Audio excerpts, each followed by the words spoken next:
কষ্টটা একদম বিফলে চলে গেল। সম্মানিত হাজিরিন, আমরা যেই দিন থেকে কালেমা পড়েছি বা জন্মসূত্রে যখন মুসলমানের ঘরে যখন জন্মগ্রহণ করেছি, আমরা সবাই মুসলমান, ঠিক না বা ঠিক? একটু জোরে বলতে হবে, ঠিক না বা ঠিক? আমরা জন্মসূত্রে বা কালেমাকে যেই দিন থেকে বিশ্বাস করেছি সেই দিন থেকে আমরা সবাই মুসলমান।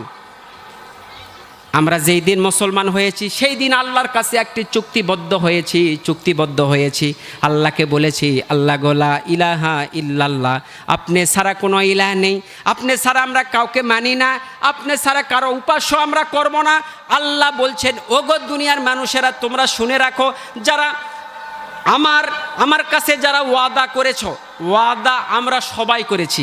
মসজিদের ইমাম সাহেব ওয়াদা করেছে, আপনারা মসজিদের মুক্তাদি আপনারা আল্লাহর কাছে ওয়াদা করেছেন। কবে করেছেন? যেই দিন থেকে লা ইলাহা ইল্লাল্লাহ পড়েছেন, যেই দিন থেকে আপনি জন্মসূত্রে মুসলিমের ঘরে আসছেন, সেই দিন থেকে আপনি মুসলমান, সেই দিন থেকে আপনি আল্লাহর কাছে চুক্তিবদ্ধ। আল্লাহ বলছেন, যারা আমার কাছে চুক্তি করে, আল্লাহ গো তোমার হুকুম ছাড়া কারো হুকুম শুনবো না, তোমার উপাস্য অর্থাৎ তুমি ছাড়া অন্য কাউকে উপাস্য বলে মানব না। আল্লাহ বলছেন, এগুলো আমার কাছে তোমরা কি করেছো? এগুলো আমার কাছে তোমরা ওয়াদা করেছো। এই ওয়াদার যদি তোমরা খেলাপ করো, আমি মহান আল্লাহ তাআলা তোমাদেরকে জাহান্নামে দিব। আমি আল্লাহ তোমাদেরকে জাহান্নামে দিতে বাধ্য থাকব। সম্মানিত মাশাআল্লাহ হাজিরিন, শুধু তাই নয়, রমজান মাস আমাদের কাছে আসে আমাদের তাকওয়া অর্জন করানোর জন্য।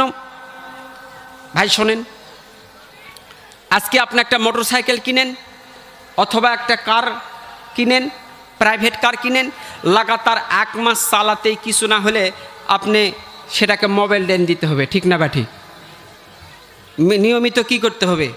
তেল ভরতে হবে। আপনার 100 কোটি টাকা দিয়েও যদি আপনার প্রাইভেট কার কিনেন, তবু আপনাকে মোবাইল ঢালতেই হবে, সার্ভিসিংয়ে আপনাকে নিয়ে যেতেই হবে, তেল ঢালতেই হবে।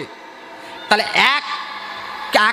100 কোটি বা 200 কোটি টাকা দিয়েও যদি আপনি প্রাইভেট কার কিনে আপনাকে নিয়মিত সার্ভিসিংয়ে গিয়ে যদি আপনার গাড়িতে যদি মোবাইল তেল ভরতে হয়, তাহলে যে মহান আল্লাহ রাব্বুল আলামিন আপনাকে মুমিন হিসাবে মুসলমানের ঘরে আপনাকে পাঠিয়ে দিল, সেই মুসলমান মনে করে নিজেকে মুসলমান মনে করে যদি আল্লাহর ইবাদত করা বাদ দিয়ে দেন, আল্লাহ বলছেন তোমার মতো মুসলমানের আমার দরকার নাই, তোমার মতো মুসলমানের আমার দরকার নাই।